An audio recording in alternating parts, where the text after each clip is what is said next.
Le M23 appuyé par les forces spéciales de l'armée rwandaise vient d'occuper Kitshanga dans le territoire de Rutshuru.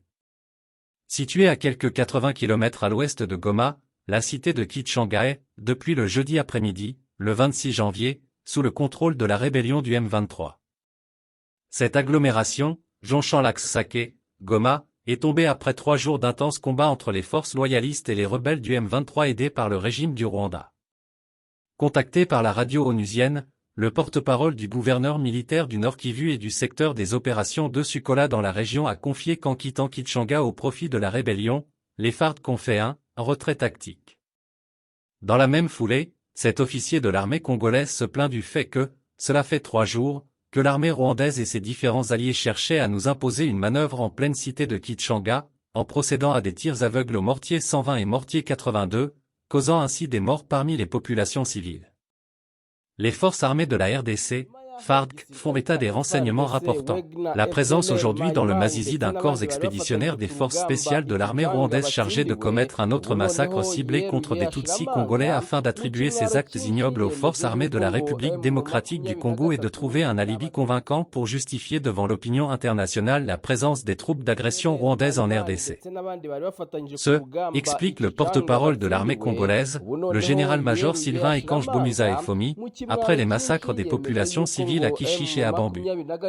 Nous nous battons pour la légitime défense et empêcher le massacre de nos familles, disait le porte-parole militaire du M23 Willy Ngoma, après la prise de Kitshanga, dans le territoire de Masisi.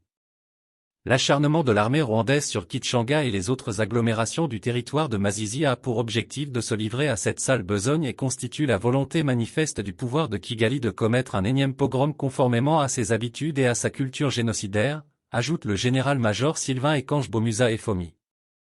Vendredi dernier, après la prise de Kitshanga, Félix Tshisekedi a assuré en Conseil des ministres que toutes les mesures avaient été prises pour barrer la route au Rwanda et au groupe terroriste du M23.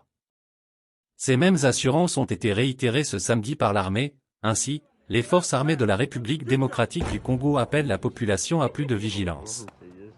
La République démocratique du Congo et son armée sont déterminés à mettre en œuvre tous les moyens disponibles pour la défense de l'intégrité territoriale de notre pays et rétablir la paix, tant attendue par les populations congolaises pour leur développement et leur épanouissement.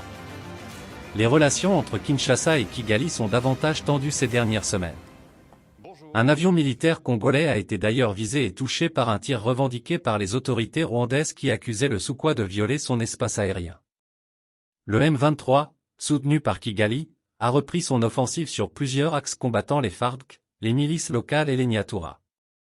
La force régionale de l'EAC ne se bat pas non plus se contentant de privilégier la voie du dialogue.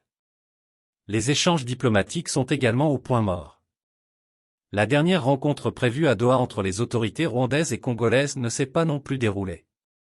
Les processus de Nairobi et de Luanda n'avancent pas non plus et l'exécution de la feuille de route censée organiser le retrait du M23 et normaliser les relations entre le Rwanda et la RDC est au point mort. Dans l'entretemps, beaucoup de questions restent à poser.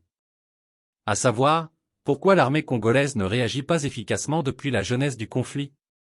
Pourquoi l'armée congolaise n'a conquis aucune contrée jusqu'à présent?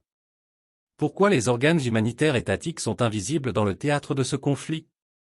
Pourquoi la presse nationale parle très peu sur cette situation? Pourquoi le président de ce pays se relaxe? Par conséquent, ce sont toutes ces questions que le commun de mortels se pose.